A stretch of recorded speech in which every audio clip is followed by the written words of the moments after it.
नमस्कार मेरे प्यारे बच्चों, आप सभी का दिल खोल कर स्वागत है आपके अपने परिवार दी ऑनलाइन कोचिंग में। दोस्तों मैं हूं नितेश। ना संघर्ष न तकलीफ तो क्या फिर खाक मजा है जीने में, बड़े बड़े तूफान थम जाते हैं जब आग लगी हो सीने में। तो हंस तू मुस्कुरा तो रोना कम कर दे, जिंदा है तो जिंदगी की नाक में दम कर दे। और पढ़ाई के दीपक दिल में जला कर तो देखो, माँ बाप के सपनों को तुम सजा कर तो देखो। और तुम्हें, हाँ हाँ तुम्हें पढ़ाई से मोहब्बत ना हो जाए तो कहना, बस एक बार टीओसी चैनल से दिल लगा कर तो देखिए। ठीक है ना। तो गाइज आज की इस वीडियो के अंदर हम लोग की जो सीरीज चल रही है चैप्टर 1 से लेकर के चैप्टर 5 तक के इंपॉर्टेंट क्वेश्चंस की, उसी सीरीज को हम आज आगे बढ़ाएंगे। उम्मीद है आपको बहुत अच्छे से सीरीज समझ में आ रही होगी, क्योंकि किसी भी चैप्टर को फिनिश होने के बाद उस चैप्टर की अगर अच्छे से एक्सरसाइज हो जाए तो वो चैप्टर एकदम दिमाग में अच्छे से बैठ जाता है। तो इसीलिए हम इस सीरीज को चला रहे हैं, क्योंकि ये कहीं ना कहीं आपके एग्जाम के लिए बहुत ही ज़्यादा हेल्पफुल, बहुत ही इंपॉर्टेंट साबित होने वाली। इसलिए आप सारी वीडियोज को पूरा शुरू से लेकर अंत तक जरूर देखिए, वरना मज़ा अधूरा रह जाएगा। इसलिए क्या कहते हैं ना कि बीच के पॉइंट्स उठा रहे हो, पूरा वीडियो देखिए, शुरू से लास्ट तक देखिए। और मैं दावा करता हूँ आप सारी वीडियोस देख लोगे तो आपको कहीं किसी और से पढ़ने की कुछ भी जरूरत नहीं पड़ेगी, क्योंकि मैंने बहुत ही सरल भाषा में बताने का प्रयास किया है। और जो लोग मेरा वीडियो देख रहे हैं उन्हें तो समझ में आ ही रहा होगा कि मैं कितना आसानी से क्वेश्चन को बता देता हूँ, कितना भी क्वेश्चन बहुत बड़ा, कितना कठिन क्वेश्चन हो। ठीक है ना। क्योंकि तू हंस तू मुस्कुरा तू रोना कम कर दे, जिंदा है तो जिंदगी के नाक में दम कर दे। तो आइए आज की सीरीज को हम आगे बढ़ाते हैं। हमारी जो सीरीज चल रही है chapter 1 to chapter 5 fast revision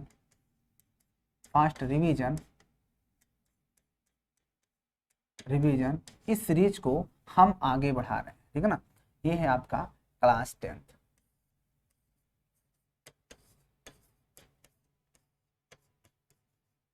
ठीक है ना। तो आइए इस सीरीज को हम आगे और बढ़ाते हैं।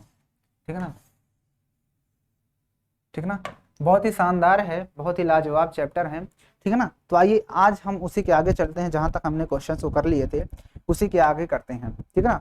तो देखिए आपके पास हम पहला क्वेश्चन दागने का प्रयास करते हैं। यूं तो अकेला भी अक्सर गिर के संभल सकता हूं मैं, जो पकड़ लो हाथ मेरा दुनिया बदल सकता हूं मैं। देखिए आपके पास जो क्वेश्चन है, क्वेश्चन में ये कह रहा है कि 5 संतरे और 3 सेब का मूल्य 35 रुपया है। 5 सेब और 3 संतरे का मूल्य 35 रुपया है। तो जब सेब और संतरा की बात आती है, मैंने बताया था ना कि एक को मान लेते हैं, तो इस क्वेश्चन में हम मान लेंगे, आपके पास जो पहला क्वेश्चन है तो इस क्वेश्चन में आपको यही मानना है, माना एक संतरे का मूल्य, एक संतरे का मूल्य, एक संतरे का मूल्य रुपए यक्स तथा एक सेब का मूल्य, एक सेब का मूल्य रुपए वाई। यहां तक तो आपको पता ही होगा, है ना। अब इसने प्रश्न में यह कहा है कि 5 संतरा और 3 सेब का मूल्य 35 रुपया है। तो प्रथम कंडीशन, जो प्रथम शर्त अनुसार फर्स्ट कंडीशन आपके पास ये कह रहा है कि 5 सेब, तो अगर 5 सेब नहीं है, 5 संतरे और 3 सेब, तो 5 संतरे, तो अगर एक संतरा हमारे पास कितने रुपए का, यक्स, 5 संतरा 5 यक्स के, और उसके बाद 3 सेब है, तो अगर एक सेब वाई रुपए का, 3 सेब 3 वाई रुपीज के, तो 35 रुपए देना पड़ रहा है। ओके, ये हो गया आपका पहला इक्वेशन। यहाँ से अगर आप निकालना चाहते हो तो 5 एक्स बराबर क्या हो जाएगा, 35 माइनस 3 वाई। ठीक है ना। उसके बाद आपके पास एक्स बराबर कितना आ जाएगा, मैं प्रतिस्थापन से सॉल्व करना चाहता हूँ, इसलिए मैंने क्या किया, यहाँ से मैंने वाई की एक्स के बराबर निकाल लिया वाई के फॉर्म में, इक्वेशन नंबर 1। अगर आप विलोपन से सॉल्व करना चाहते हो तो इसको इक्वेशन नंबर 1 डाल देना पहले वाले को। ठीक है।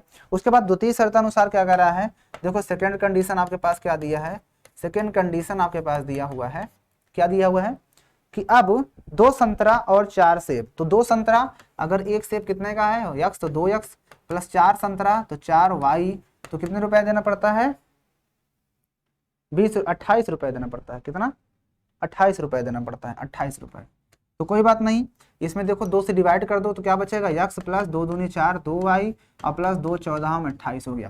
अब यक्स की वैल्यू कितनी थी हमारे पास, तो यहाँ पर मैं रख देता हूँ 35 x बराबर 35 माइनस 3y और बटे में कितना है 5 और प्लस 2y बराबर 14। मैंने क्या किया, दोनों का एलसीएम ले लिया, कितना, दोनों का एलसीएम मैंने 5 ले लिया, तो यहाँ से हो जाएगा 35 माइनस 3y प्लस 1 पंचे 5, तो 5 गुना 10y बराबर 14। ठीक है, अब ये देखो ये 3y और ये दोनों घट जाएंगे, तो आपके पास आ जाएगा 35 माइनस का नहीं बल्कि प्लस का 7y बराबर ये 5 14 पंचे 70 होता है, तो यहाँ से 7y बराबर कितना आ जाएगा 70 माइनस 35, तो 35 गुना 70 होता है, यानी कि 7y बराबर आपके पास 35 ही आ जाएगा। और y बराबर आप निकालना चाहते हो तो डिवाइड में 7 जाएगा, तो 7 बचे 35, यानी y की वैल्यू तो हमारे पास आ गई। अब जैसे ही आपने y का वैल्यू निकाल लिया, किसका, y का वैल्यू निकाल लिया, तो आप इसको किसी भी इक्वेशन में रख दो। तो आप किस में रखना चाहते हो, ये इक्वेशन में, x बराबर 35 माइनस 3y, तो आपको पता है ना x बराबर क्या था 35 माइनस 3y बटे 5, तो हम इसमें रख देते हैं, तो x बराबर क्या हो जाएगा 35 माइनस 3y, y बोले तो 5 और पूरे के बटे में 5, राइट। इतना रखने के बाद आपको साफ साफ समझ आ रहा है कि x इक्वल टू 35 और माइनस का 5 3 15 होता है पूरे के बटे 5, तो x बराबर कितना हो जाएगा, 5 में से 5 गया 0 3, तो 5 1 कम 5 5 चौके 20, यानी आपके पास x बराबर कितना आ गया 4 रुपये। इसका मतलब ये हुआ कि एक सेब संतरा जो है आपका वो 4 रुपए का पड़ेगा, और एक जो है एक सेब वो 5 रुपए का पड़ेगा, ठीक है ना। तो ये है इस प्रश्न का परम सत्य आंसर, ठीक है ना। ये हो गया आपका परम सत्य आंसर। अब मैं आपको विलोपन विधि से सॉल्व करके दिखा देता हूं। अगर आप इस प्रश्न को विलोपन से सॉल्व करना चाहते हो तो वही बता देता हूं। तो देखो, विलोपन से सॉल्व करने के लिए आपको थोड़ा सा ये करना है दिमाग कि पहली कंडीशन यहाँ पर इसको हटा दो, इसकी अब जरूरत नहीं पड़ेगी आपको, इसको जरूरत नहीं पड़ेगी, आप इसको इक्वेशन नंबर 1 मानो, राइट। उसके बाद इसको इक्वेशन नंबर 2 मानो, राइट। उसके बाद और बाकी पूरा हटा देते हैं, इसको हटा देते हैं।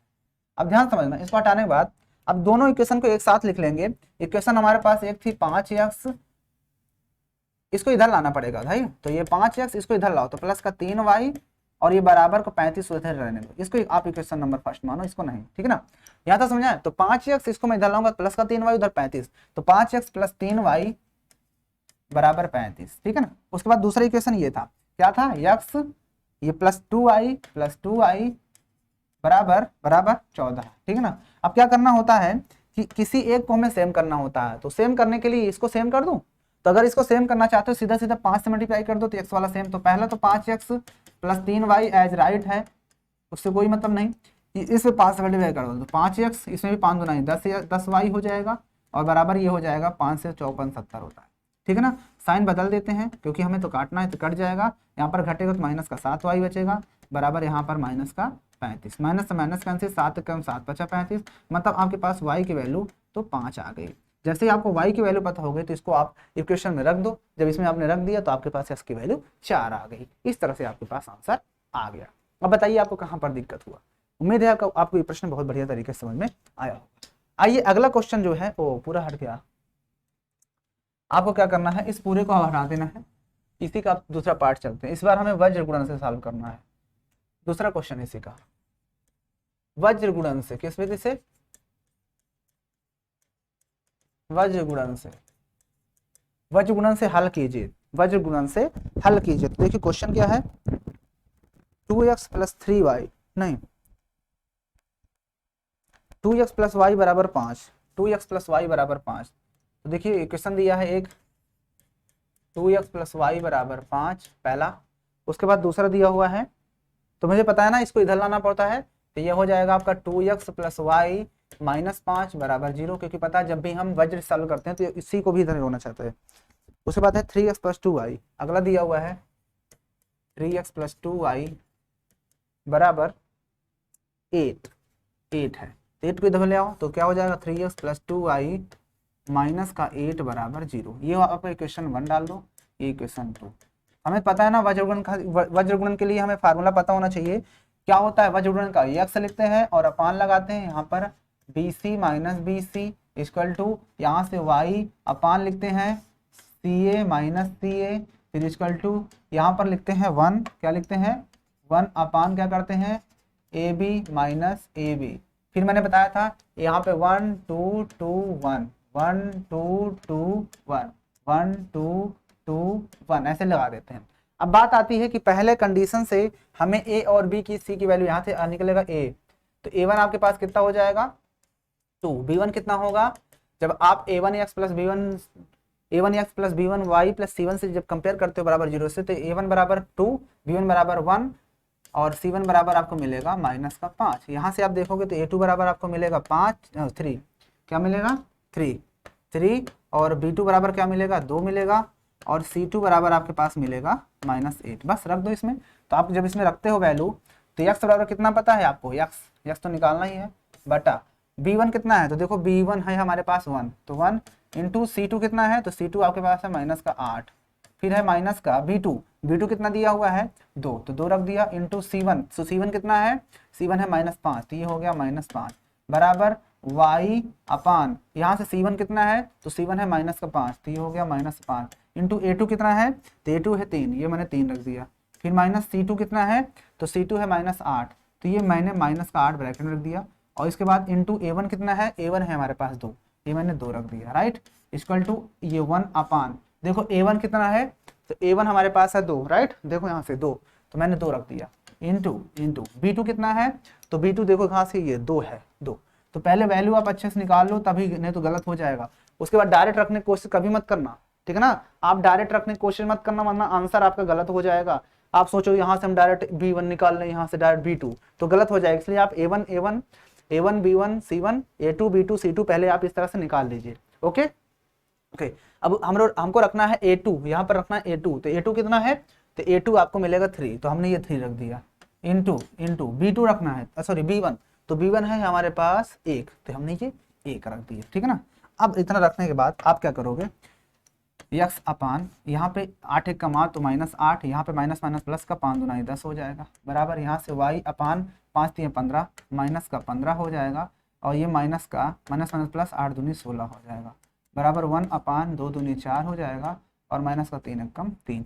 जब एक लाइन और हिसाब सॉल्व करोगे तो यहाँ से x बटा कितना हो जाएगा 2 बचेगा, राइट, क्योंकि घट जाएगा, यहाँ से y अपान कितना होगा 1 बराबर 1 बटा 1, तो एक बार यहाँ से y2 बराबर आप कितने को ले लोगे, ये 1 लोगे, तो यहाँ से x बराबर कितना मिल जाएगा 2 1 कम 2, ठीक है ना, ये पहला आंसर। फिर आपको क्या करना है, x बराबर y बटा 1 बराबर 1 लेना है, तो यहाँ से y बराबर आपको 1 मिल जाएगा। ये हो गया आपका वज्र गुणन विधि। तो बताइए आपको ये प्रश्न कहाँ पर समझ में नहीं आया, आपको इस तरह क्वेश्चन करने में कहाँ पर दिक्कत, कहाँ पर आपत्ति हो रही है, आप मुझे बताइए आपको कहीं पर दिक्कत हो तो। अगर नहीं दिक्कत है तो चले नेक्स्ट क्वेश्चन पे, चला जाए नेक्स्ट क्वेश्चन पे। ओके, आइए अब चलते हैं अगला क्वेश्चन चलते हैं क्वेश्चन नंबर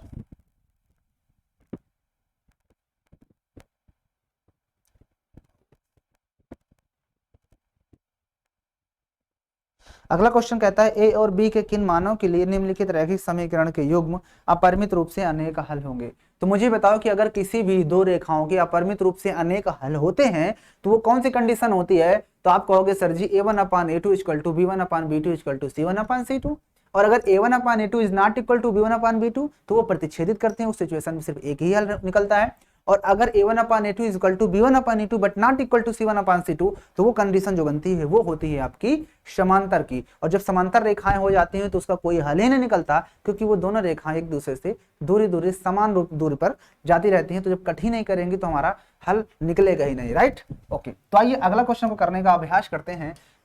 क्वेश्चन नंबर 3, तो आपके पास दो रेखाएं दी गई हैं, तो दो रेखाओं में पहली रेखा आपके पास देखो तीसरे क्वेश्चन में ये दिया हुआ है, तीसरे क्वेश्चन में ये दिया है कि 2x प्लस 3y बराबर 7। पहली रेखा है आपके पास 2x प्लस 3y बराबर 7, तो मैं इसको इधर ला लूं, कोई दिक्कत, तो 2x प्लस 3y माइनस 7 बराबर 0। ओके, उसके बाद दूसरी रेखा है a माइनस बी एक्स, दूसरी रेखा आपके पास दी है इसी की a minus B into X, फिर है आगे a plus B into Y, a plus B into Y बराबर 3a plus B minus 2, 3a plus B minus 2।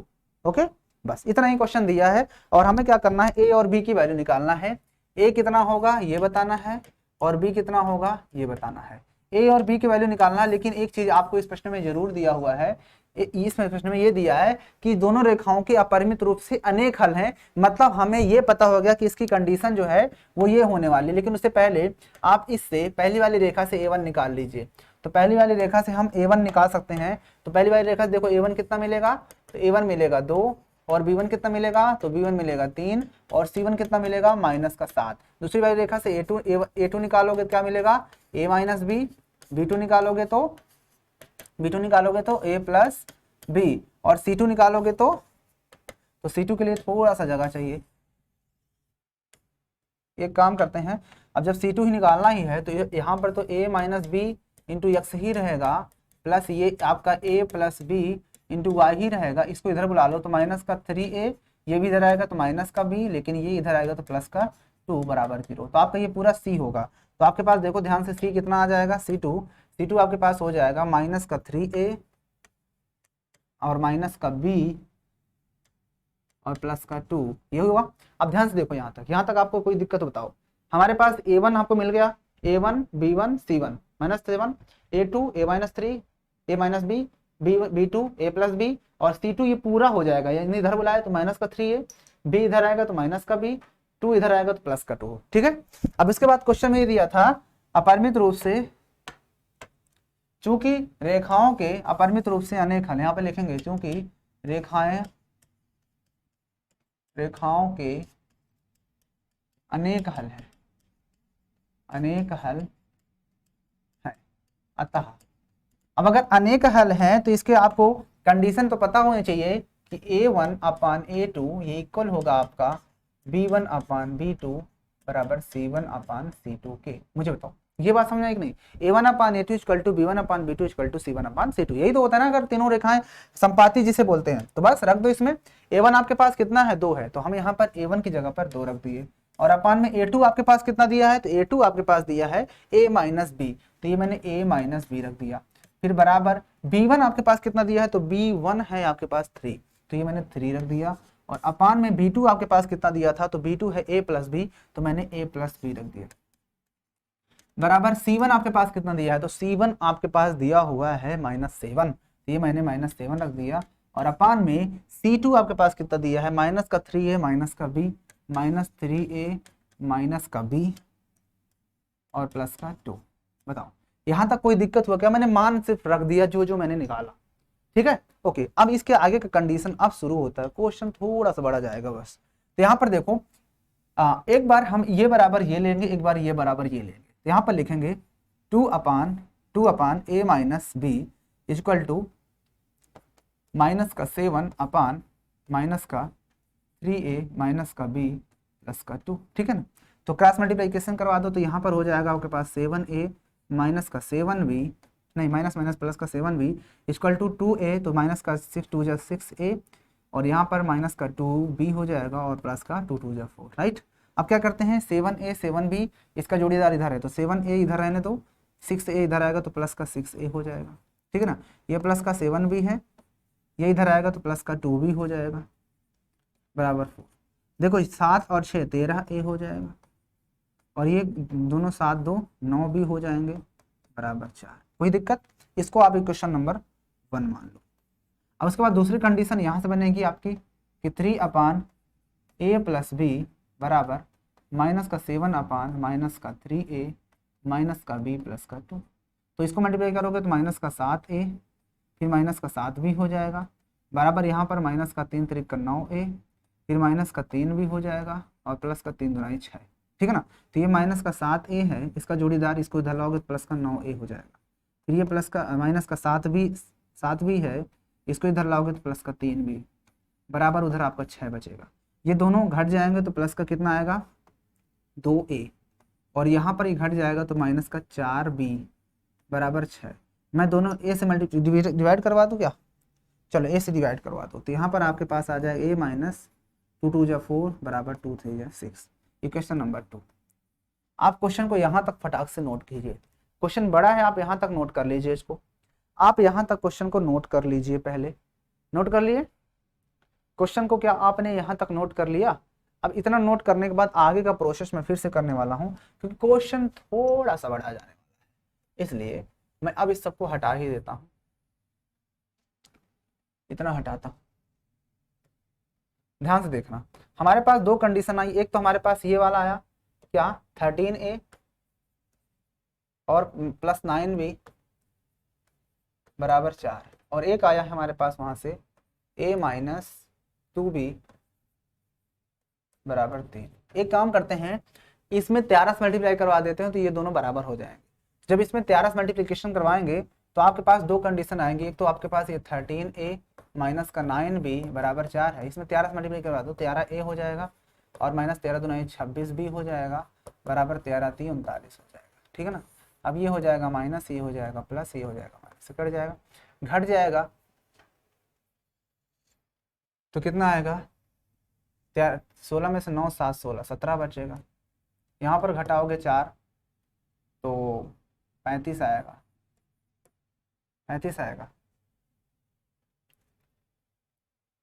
यहाँ से ये माइनस में आएगा और ये आएगा आपका प्लस का b, तो आप b बराबर निकाल लिए तो कितना आएगा माइनस का 35/17। तो ये b की वैल्यू जो आई माइनस 35/17 वो b की वैल्यू हो गई। अब इस वैल्यू को आप किसी भी क्वेश्चन में रख दो, उस वाले में रख दो, तो आपके पास a माइनस 2 इंटू बी की वैल्यू माइनस 35/17 बराबर 3। तो ये a minus minus plus 35 Dunai 70, 35 Dunai क्या होता है 70/17 बराबर 3। ये उधर जाएगा तो a बराबर क्या हो जाएगा 3 माइनस 70/17, तो 17 तो 51 हो जाएगा, 51 माइनस 70/17 हटा दोगे तो a की वैल्यू कितनी आ जाएगी, 10 में से 7 गया, 10 में से 1 गया 9 आएगा, और 6 में से 5 गया 1/17। तो आपके पास ये a और b की वैल्यू आ गई। जरा मिला लेना, क्वेश्चन अटपटा जैसे आंसर आ रहा है, हो सकता है आंसर में थोड़ा सा मिस्टेक हो, ठीक ना, बाकी आंसर मैंने अपने हिसाब से सही किया, ठीक ना। हो सकता है कहीं, क्योंकि आंसर जो है इसका अजीब सा आ रहा है 35/17, बाकी कोई दिक्कत नहीं, आंसर सही भी है, ठीक है ना। बताइए कोई दिक्कत यहाँ तक, क्वेश्चन आपको समझ में आया या फिर नहीं समझ में आया? अगर नहीं समझ में आया तो क्यों नहीं समझ में आया आप लोग कमेंट करके बताइए। बाकी जो जैसा कह रहा था हमने बिल्कुल वैसे ही क्वेश्चन को किया है। क्वेश्चन में पहले उसने कहा था कि दो रेखाएं दिया था, उनके अपरिमित रूप से अनेक हल हैं। तो किसी भी रेखा के अगर अपरिमित रूप से अनेक हल होते हैं तो उसका जो हल निकल के आता है, उसका जो हल निकल के आता है वो क्या होगा, a1/a2 = b1/b2 = c1/c2 होता है। यही होता है परिमित रूप से अनेक हल। मैंने वैल्यू रखते चला गया, आंसर निकाल दिया, ठीक है ना। अब आंसर निकाला a बराबर -19/17 और b बराबर निकाला मैंने -35/17।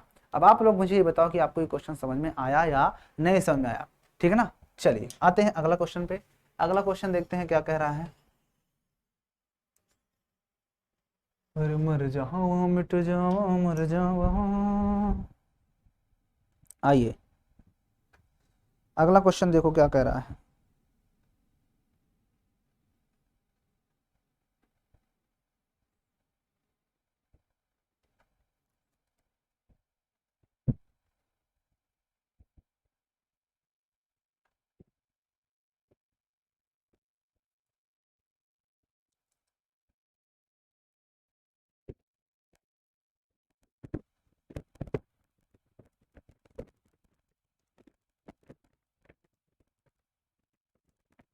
आइए अगला क्वेश्चन हम जरा करते हैं, उसके लिए हमें थोड़ा सा पीडीएफ की जरूरत पड़ेगी। उसके लिए हम पीडीएफ जरा खोल लेते हैं, बस 2 सेकंड में।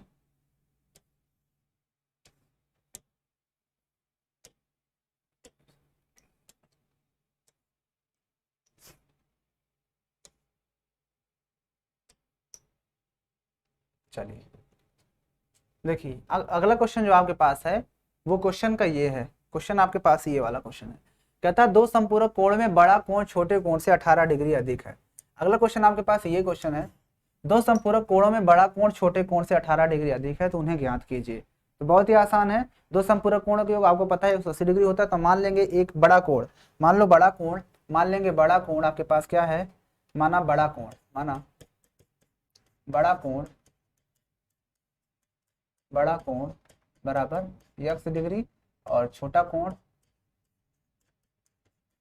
मान लो y डिग्री। तो पहली कंडीशन में कहा था कि जो बड़ा कोण है वो छोटे कोण से 18 डिग्री अधिक है, तो ये आ गया, इक्वेशन नंबर फर्स्ट डाल दो। उसके बाद दूसरा कंडीशन तो पता है ना, कि दोनों कोणों का योग जो होता है वो 180 डिग्री होता है, क्योंकि दोनों कोणों संपूरक कोण का योग 180 होता है। यक्स का वैल्यू मैंने रख दिया y प्लस 18 यहाँ पर, और प्लस का y वैसे ही रख दिया बराबर 180 डिग्री। तो यहाँ से आपके पास 2y बराबर आ गया 180, 18 को मैंने उधर भेज दिया तो 18, तो 2y बराबर आपके पास आ जाएगा कितना, 162, 162, राइट। 8 2 10 6 7 1 8, ठीक है। तो y बराबर आपके पास आ जाएगा 2 8 16 2 1 कम 2। तो जैसे ही आपने y की वैल्यू निकाल लिया तो x को भी आप निकाल सकते हो, क्योंकि x बराबर आपको पता है कि y प्लस 18 होता है। तो x बराबर आपके पास आ जाएगा y मतलब 81 प्लस 18 जोड़ दो तो कितना आएगा, x बराबर 8 1 9 8 1 9। तो आपके पास आ गया, ये हो गया आपका बड़ा कोण। तो आपके पास बड़ा कोण कितने का है, तो क्वेश्चन पूछा तो बड़ा कोण आपका 99 एंगल का है, छोटा कोण आपका 81 एंगल का है। देखो दोनों के बीच का एक जो है छोटा कोण जो है बड़ा कोण छोटे वाले से 18 डिग्री अधिक है। तो ये अब इस क्वेश्चन का आंसर हो जाएगा, ठीक है ना। आइए सेकंड क्वेश्चन देखते हैं। अगला क्वेश्चन यहाँ पर दिया हुआ है, चल अगला क्वेश्चन देख लेते हैं। कहता है यदि भिन्न के अंश और हर, कहता है कि यदि भिन्न के अंश और हर दोनों में 2 जोड़ दें तो भिन्न 9/11 बन जाती है, और यदि अंश और हर दोनों में 3 जोड़ दें तो भिन्न 5/6 बन जाती है। तो भिन्न की बात करो तो आप मान लो भिन्न क्या है, आप मान लेना कि वो भिन्न जो है आपकी वो x/y है, क्योंकि भिन्न में एक अंश होता है एक हर होता है। तो मान लेना, माना भिन्न का अंश मान लेना क्या है x, और भिन्न का हर जो है मान लेना y है। तो आपके पास जो भिन्न बनेगी वो क्या बन जाएगी, तो भिन्न आपकी बनेगी x/y। तो पहली शर्तानुसार उसने क्या कहा है, फर्स्ट कंडीशन में कह रहा था अंश और हर, क्या कह रहा है, यदि भिन्न के अंश और हर दोनों में 2 जोड़ दे तो 9/11 बन जाती है। तो इसमें 2 जोड़ दो, अंश और हर दोनों में 2 जोड़ दोगे तो 9/11 बन जाती है। तो यहाँ से 11x हो जाएगा और प्लस 11 दूना 22 हो जाएगा बराबर 9y प्लस 9 दूनी 18। तो 9 के इधर बुला लो तो 11x माइनस 9y बराबर ये उधर जाएगा तो घट जाएगा ना, घट जाएगा तो -4। Equation number first. दूसरी कंडीशन आपके पास दी हुई है। दूसरी कंडीशन में आपके पास देखो क्या कह रहा है कि यदि भिन्न और अंश हर दोनों में 3 जोड़ देते हैं, तो अगर हम 3 जोड़ देते हैं तो 5/6 बन जाती है, यही कह रहा है। तो यहाँ से आपके पास आ जाएगा 6x प्लस 6 3 18 बराबर 5y प्लस 5 3 15। तो यहाँ पर ये आ गया 6x माइनस 5y, 18 उधर जाएगा तो माइनस का 3 बचेगा, क्योंकि बड़ा नंबर माइनस में है। Question number second. अब देखो फर्स्ट और सेकंड को ध्यान से देखो, इन दोनों को सेम बनाना होता है। तो आपके पास एक इक्वेशन आ गया 11x माइनस का 9y बराबर माइनस का 4, राइट। और उसके बाद ये है आपका 6x और ये हो जाएगा माइनस का 5y बराबर -3, ठीक है ना। इसके बाद आपको क्या करना है, इसको इसमें ऊपर वाले में एक को सेम कर 6 से मल्टीप्लाई, तो 11 छक्के 66 हो जाएगा, 66 माइनस 6 नहीं का 54 हो जाएगा, और बराबर 6 चौके 24। इसके बाद 11 से 6 66x हो जाएगा, 11 5 55 y हो जाएगा, और बराबर 11 तक का 33, ठीक है ना। यहाँ पर दोनों में ये प्लस हो जाएगा, ये भी प्लस ये माइनस, ये कट जाएगा। यहाँ पर आप घटा दोगे तो कितना आएगा, सिर्फ और सिर्फ y आएगा, वो भी प्लस का। यहाँ पर घटाओगे तो कितना आएगा, 9 4 13 होता है, यानी y की वैल्यू। जैसे ही आपने y की वैल्यू निकाल लिया तो आप किसी भी कंडीशन में किसी भी इक्वेशन में रख दो। तो आप चाहते हो कि इस इक्वेशन में रख दो या इसमें, चलो इसमें रख दो। तो आपके पास पता है कि 6x माइनस 5y बराबर -3 होता है। तो 6 into x minus 5 into Y आपने 9 निकाला बराबर -3। यहाँ से आपके पास 6x बराबर माइनस का 3 प्लस का 6 नहीं का 54 इधर प्लस में आ जाएगा। तो 6x बराबर आपके पास कितना हो जाएगा, 3 घट जाएगा तो कितना बचेगा, नहीं 9 पता 45 होता है भाई, 9 पता 45 होता है, 9 पता 45 होता है, ठीक है ना। ओके, तो 45 घटा दो, 15 में 5 42 आएगा, है ना। तो वाई एक्स बराबर कितना आएगा, 6 7 42। तो एक्स की वैल्यू भी आपको पता हो। तो आपको भिन्न आपको पूछा था भिन्न, तो भिन्न क्या होती है, अंश बटा हर, मतलब x बटा वाई। तो x है आपके पास 7 और y है आपके पास 9, तो उसका आंसर हो जाएगा 7/9। अब मुझे आप लोग ये बताओ कि आपको ये प्रश्न कहाँ पर समझ में नहीं आया, आपको ये प्रश्न कहाँ पर समझ में नहीं आया, आप मुझे कमेंट करके बताइए। आ गया ना समझ में, आसान है क्वेश्चन, बस थोड़ा सा दिमाग लगाने की जरूरत होती है, ठीक है। चलें अगले प्रश्न पे चलें, अगले प्रश्न पे चला जाए, बढ़ा जाए अगले प्रश्न पे। आइए अगले क्वेश्चन पे चलते हैं, अगला क्वेश्चन को भरपूर प्रयास करते हैं करने का। यूं तो अकेला भी अक्सर गिर के संभल सकता हूँ मैं, तुम जो पकड़ लो हाथ मेरा दुनिया बदल सकता हूँ मैं। चलिए एक क्वेश्चन यहाँ पर भी है, इस क्वेश्चन को भी कर लेते हैं। दो अंकों की एक संख्या एवं उसके अंकों को पलट देने वाली बनी संख्या का योग 66 है। यदि संख्या के अंकों का अंतर 2 है तो संख्या ज्ञात कीजिए। कोई बात नहीं, क्वेश्चन आसान है, इस क्वेश्चन को भी कर सकते हैं। कहता है दो अंकों की बनी एक संख्या एवं उसके अंकों को पलटने पर बनी संख्या का योग 66 है। तो पहले मान लेते हैं, क्योंकि कोई दो अंक की संख्या होती है तो उसमें इकाई होता है और दहाई होता है। तो मान लेंगे, माना इकाई का अंक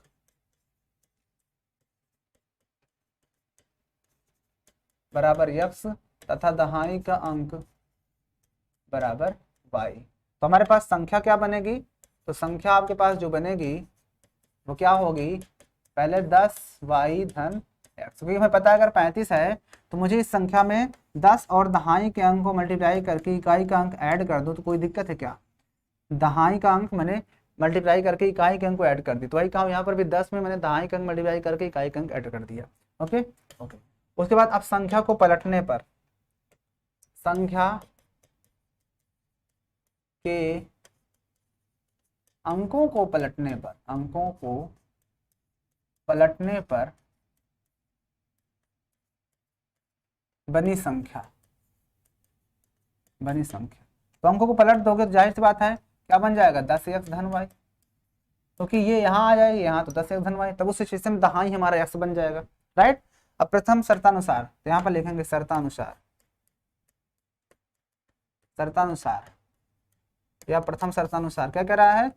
संख्या के अंकों को पलटने पर बनी संख्या तथा संख्या, जो संख्या थी 10y धन x, और संख्या को पलटने पर बनी संख्या जो बनी 10x धन y, उनका योग कह रहा था 66 है। यही कहा था ना कि संख्या जो थी वो प्लस संख्या के अंकों को पलटने पर बनी, बस पलटने पर जो बनी संख्या उनका योग जो है वो कितना दिया हुआ है? तो थोड़ा ब्रैकेट लगा दूंगा तो आपको समझ में आ जाएगा। ये अब क्या करो, 10x और ये 11y हो जाएगा आपके पास, और प्लस ये 11x हो जाएगा बराबर 66।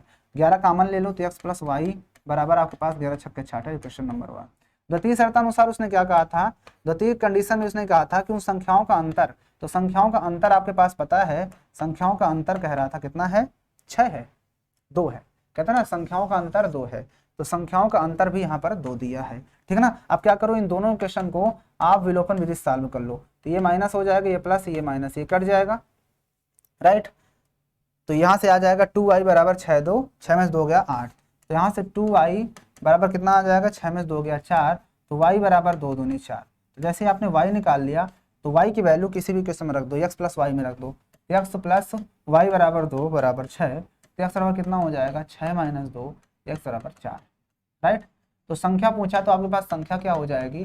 10x धन y, यही संख्या थी ना हमारी, तो 10 इंटू x कितना है? x है 4 और प्लस y बराबर है 2, तो 10 चौके 40, 2 42, तो आपके पास आंसर आ गया 42। वो संख्या 42 है, देखो जिसके अंकों का योग 6 है, देखो ना दोनों का योग 6 है, और साथ में उन संख्याओं का अंतर 2 है, तो देखो 4 में 2 गया 2 है, इसका मतलब 42 हमारा आंसर एकदम सही है। आइए देख लेते हैं क्या इसका आंसर 42 ही आया है या फिर कुछ और आया है। यस, यहाँ पर वो संख्या 42 है, ठीक है ना। ओके, आइए अगले क्वेश्चन पे चलते हैं, अगला क्वेश्चन देखते हैं और अगले क्वेश्चन करने का प्रयास करते हैं। देखो यह क्वेश्चन भी आप कर सकते हो, यहाँ पर एक क्वेश्चन दिया है उसी तरह का कि दो अंकों की संख्या के अंकों का योग 9 है, तो मान लो इकाई का अंक जो संख्या बनेगी उसकी इकाई का अंक मान लो x होगा और दहाई मान लेना क्या होगा? दहाई उसका y होगा, तो संख्या आपके पास क्या बनेगी? 10x धन y। तो प्रथम शर्तानुसार उसने क्या कहा है कि संख्याओं के अंकों का योग यानी x प्लस वाई बराबर 9 है। फिर कहता है इन संख्याओं का 9 गुना, कहता है इस संख्या का 9 गुना, तो संख्या हमारी थी 10x धन y, इस संख्या का 9 गुना क्या कहता है कि संख्या के अंकों को पलटने पर बनी संख्या, तो संख्या के अंक पलट दोगे तो क्या बनेगी? 10x धन y, क्या बन जाएगी? 10x धन y, पलटने पर बनी संख्या का 2 गुना है, यही कहा था ना, बस सॉल्व कर लो, तो 90x हो जाएगा प्लस 9y बराबर 10 Dunai 20x plus 2y, right. तो ये 20x और ये इधर आएगा तो 70x बचेगा, और ये उधर जाएगा 9 तो 7y बचेगा, यही बचेगा ना। तो यहाँ से 7 दहम में 70 होता है, मतलब ये हुआ कि 10x बराबर y, तो y की जगह पे आप ये वैल्यू रख सकते हो। तो आपके पास जो दिया था x प्लस वाई, तो x प्लस वाई आपके पास दिया था 9, तो x आपने निकाल लिया, x रखने दो, y की जगह पे आप 10x रख सकते हो, तो मैंने ये 10x रख दिया बराबर 9, तो यहाँ से 11x बराबर 9 हो जाएगा। हाँ, कहीं गलत किया क्या? 9y इक्वल टू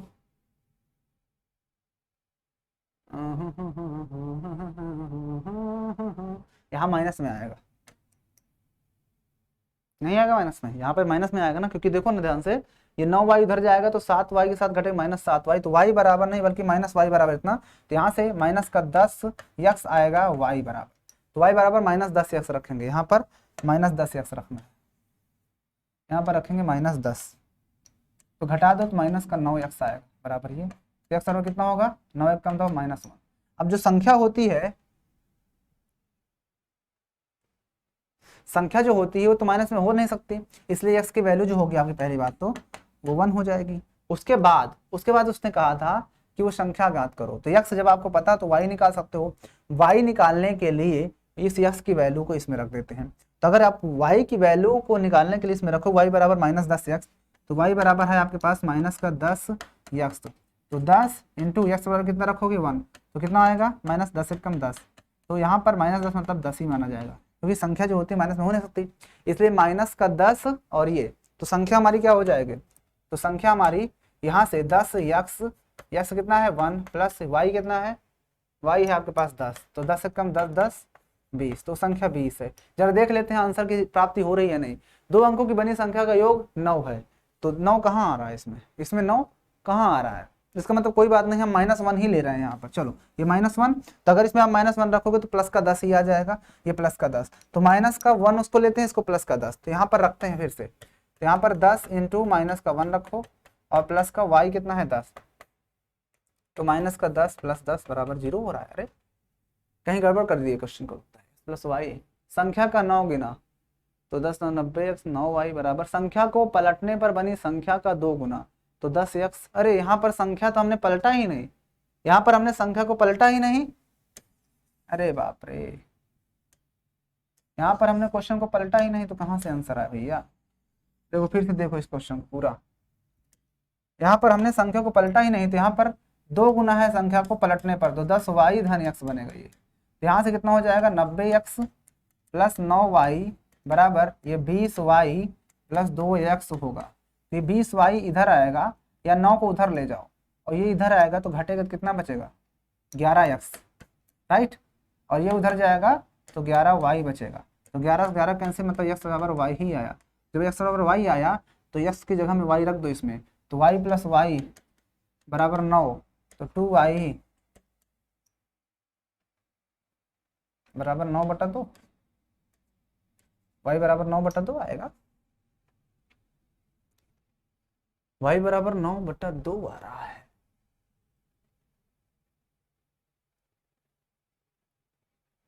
आंसर क्यों नहीं, 90 है ना, अरे भाई गलत कर ही रहा हूँ, आज दिमाग ही काम नहीं कर रहा क्या, आज दिमाग नहीं काम कर रहा, यहाँ पर ये 9 है तो 90x हो जाएगा, अब प्लस यहाँ पर 9y हो जाएगा, यहाँ पर ये 20y होगा और ये प्लस का 2x हो जाएगा, 20 इधर घटेगा तो 70 ही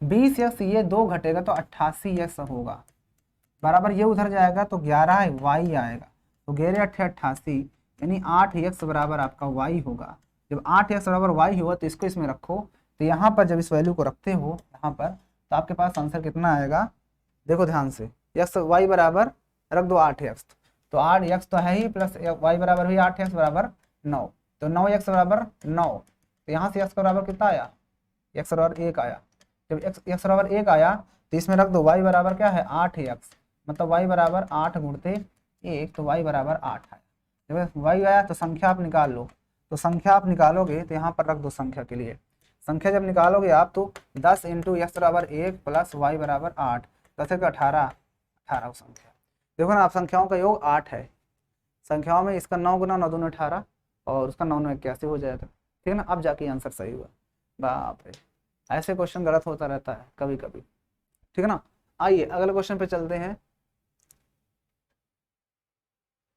देखो ये क्वेश्चन को देख लो ध्यान से,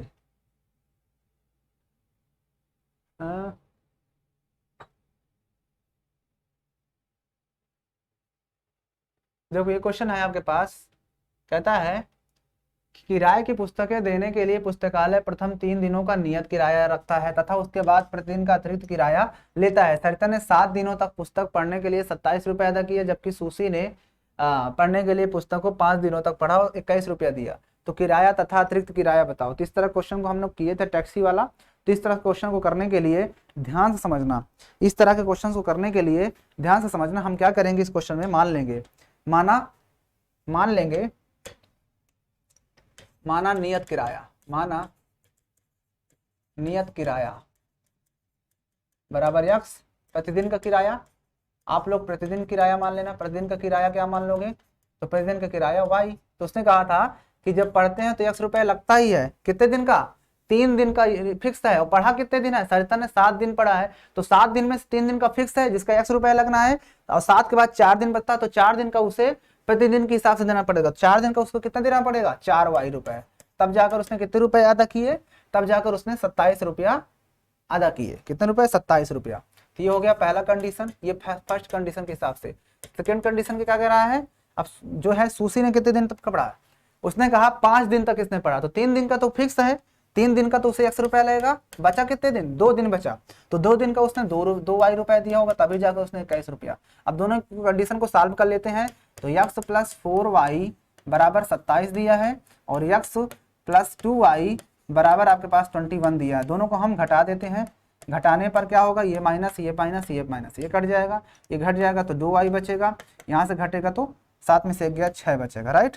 तो इसके बाद y बराबर आपके पास 2 तिहाई 6, तो y बराबर 3 आया। जैसे आपने y निकाल लिया तो x प्लस 4y या 2y, तो 4y रख दो, चलो 27 दिया है। तो x प्लस 4 इंटू वाई बराबर आपको 3 दिया है, बराबर 27। तो x बराबर क्या हो जाएगा, 27 माइनस का हो जाएगा 4 तिहाई 12, घट जाएगा उधर जाके। तो x बराबर कितना हो जाएगा, 7 में से 2 गया 5, 2 में से 1 गया 1, x बराबर 15। यानी उसका जो है नियत किराया जो है x मतलब कि 15 रुपया है, और प्रतिदिन का किराया जो है उसका 3 रुपया है, ठीक है ना। तो यहाँ पर इस प्रश्न का आंसर फिनिश हो जाता है। अब आप मुझे बताओ कि ये प्रश्न आपको कहाँ पर समझ में नहीं आया, ये क्वेश्चन आपको कहाँ पर नहीं समझ पाए हो, आप मुझे कमेंट करके बताइए। समझ गए हो तो बहुत अच्छी बात है, नहीं समझ पाए हो तो आप मुझे कमेंट करके बताइए कि आपको ये प्रश्न कहाँ पर समझ में नहीं आया। प्रश्न में ये कहा था कि जो नियत किराया है वो 100 रुपए है, और प्रतिदिन का किराया हमने मान लिया y रुपए है। तो कहता है 3 दिन का किराया फिक्स है, तो 3 रुपए का आपको 3 दिन का 100 रुपए देना, उसने 7 दिन तक पढ़ा। तो 7 दिन में से 3 दिन का तो फिक्स है, बचा 4 दिन। तो 4 दिन का उसने 4 वाई होगा, क्योंकि 1 दिन का y रुपए लग रहा है। तो 27 रुपए कह रहा था हमारी तरफ से, इतना आया। उसके बाद दूसरा कंडीशन ये कह रहा था कि दूसरा सुशी ने 5 दिन तक पढ़ा। तो 5 दिन में से 3 दिन का तो किराया फिक्स है, 100 रुपया देना पड़ेगा। बचा 2 दिन का, 2 दिन का किराया हमने मान लिया वाई रुपया पड़ेगा, तो 2 दिन का 2 वाई देना पड़ेगा। तो 21 रुपया दिया था क्वेश्चन में। तो दोनों को सॉल्व करके हमने विलोपन विधि से x का वैल्यू निकाला, सॉरी y का वैल्यू 3 निकाला। जैसे हमने y निकाल लिया तो इसमें रख दिया, तो x का वैल्यू भी हमें मिल गया, जो कि आपके सामने है। तो x और y की वैल्यू हमने फाइंड आउट कर लिया। तो अब आप लोग मुझे ये बताइए कि आपको ये प्रश्न कहाँ पर समझ में नहीं आया। तीसरा क्वेश्चन हमेशा आते रहते हैं। अगर आप इसमें ये चाहते थे कि इसको इस वजह से नहीं करना चाहते थे, तो दूसरा मेथड भी था, आपके पास था, वो ये था कि आप प्रतिस्थापन सॉल्व कर देते। तो उसके लिए आपको यहाँ से x बराबर 27 माइनस का 4y निकालना पड़ता, इसमें रखना पड़ता। तो 27 माइनस 4y और ये प्लस का 2y बैलेंस था बराबर 21। इसके बाद ये कितना हो जाता, माइनस 2y हो जाता, ये 27 उधर जाता, तो 21 माइनस 27 आता। तो यहाँ से माइनस का 2y बराबर क्या हो जाता, माइनस का 6, माइनस माइनस कैंसिल, तो y बराबर 2 तिहाई 6। जैसे आपने y बराबर निकाल लिया तो इसको किसी भी केस में रख देते, इसमें भी रख देते। तो x बराबर 27 माइनस का 4 इंटू वाई निकाला 3, तो x बराबर आपके पास हो जाता 27 माइनस का 4 तिहाई 12, तो x बराबर आपके पास हो जाता 4, 7 में से 2 गया 5, 1, तो ये हो गया, ठीक है ना। तो आप किसी भी मेथड से आप क्वेश्चन को करो, क्वेश्चन आपका गलत नहीं होगा। तो बताइए आपको इसमें कहाँ पर दिक्कत हुई, किसी भी क्वेश्चन में आपको कहीं पर भी किसी भी तरह का प्रॉब्लम है तो आप लोग मुझे कमेंट करके बताइए। तो आपका ये अगला पार्ट था। अगर इस पार्ट में भी आपको कहीं पर भी किसी भी तरह का दिक्कत हुआ हो तो आप मुझे कमेंट करके बताइए। अगर नहीं दिक्कत हो तो कोई बात नहीं, ठीक है ना।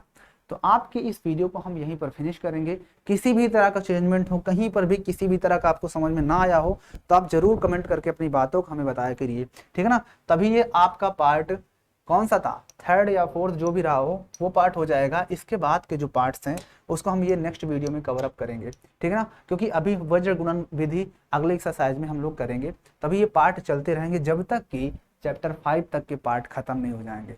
तो मुझे उम्मीद है कि आपको ये पार्ट भी बहुत ही शानदार तरीके से समझ में आया होगा। कहीं पर भी आपको किसी भी तरह का दिक्कत है तो आप कमेंट करके बताइए। बाकी इस सीरीज को चलने दो, जब तक ये सीरीज चल रही है चलने दो, क्योंकि बहुत ही इंपॉर्टेंट सीरीज चल रही है, एग्जाम के लिए आपके बहुत ही इंपॉर्टेंट है ये, ठीक है ना। आप ये मत सोचिएगा कि आगे नहीं करा रहे हैं, अरे चैप्टर खत्म होने के बाद उसका जब तक अच्छे से प्रैक्टिस करोगे तब तक वो चीज क्लियर हो, जब तक उसको प्रैक्टिस नहीं करो तो चीज उड़ जाती है। इसलिए प्रैक्टिस बहुत जरूरी होता है, ठीक है ना। तो इसलिए हम प्रैक्टिस यहाँ पर बहुत करते हैं क्वेश्चंस की। जब प्रैक्टिस हो जाएगी तो आप खुद कहोगे कि अरे हमको ये चीज तो आने लगेगा। जब बार बार प्रैक्टिस कर लोगे, हर बार प्रैक्टिस कर लोगे तो वो चीज एकदम दिमाग में बैठ जाता है, कहीं ना कहीं आपको दिमाग में क्लिक ही कर जाएगा कि हमने इस क्वेश्चन को इस तरह से सॉल्व किया था। वो तभी हो सकता है जब आप बार बार प्रैक्टिस करोगे, क्योंकि एक दो बार करने से वो चीज भूल जाएगी। जब उसमें बार बार मेहनत करोगे, क्वेश्चन को बार बार करोगे तो वो चीज आने लगेगी। अब मुझे आप लोग बताइए कि आपको दिक्कत कहाँ पर है, ठीक है। तो आज की हम इस वीडियो को क्या करेंगे, यहीं पर फिनिश, ठीक है ना। इस वीडियो को हम क्या करेंगे, यहीं पर फिनिश। वीडियो अच्छी लगी तो लाइक करना बिल्कुल मत भूलना, चैनल पे नए हो तो सब्सक्राइब भी कर लेना, बेल आइकन को भी प्रेस कर लेना। और न संघर्ष न तकलीफ तो क्या फिर खाक मजा है जीने में, बड़े बड़े तूफान थम जाते हैं जब आग लगी हो सीने में। तू हंस तू मुस्कुरा तू रोना कम कर दे, जिंदा है तो जिंदगी के नाक में दम कर दे। और कामयाबी हाथों के लकीरों से नहीं माथे के पसीनों से मिलती है। और तू हंस तू मुस्कुरा तू रोना कम कर दे, जिंदा है तो जिंदगी के नाक में दम कर दे।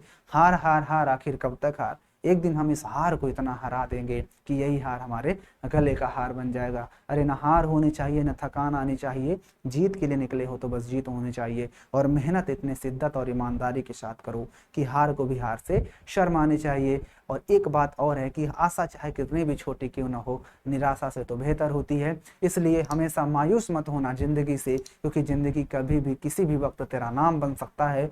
और अगर जीतने का हो हुनर और दिल में लगी हो आग, तो अब्दुल कलाम भी, अखबार बेचने वाला भी कलाम बन सकता है। तो बस इन्हीं वीडियो मोटिवेशन के साथ आज की हम क्लास को फिनिश करेंगे न। और एक बात और कि न पढ़ाई के दीपक दिल में जला कर तो देखो, माँ बाप के सपनों को तुम सजा कर तो देखो। तुम्हें पढ़ाई से मोहब्बत ना हो जाए तो कहना बस एक बार टीओसी चैनल से दिल लगा कर तो देखो। तो क्लास को हम फिनिश करते हैं। क्लास में आपको कहीं पर भी किसी तरह का दिक्कत है तो आप कमेंट करके बताइए। वीडियो अच्छी लगी तो लाइक कर देना, चैनल पर तो सब्सक्राइब कर लेना, बेल आइकन को प्रेस कर लो। मिलते हैं आपसे इसके नेक्स्ट पार्ट के साथ, तब तक के लिए जय हिंद।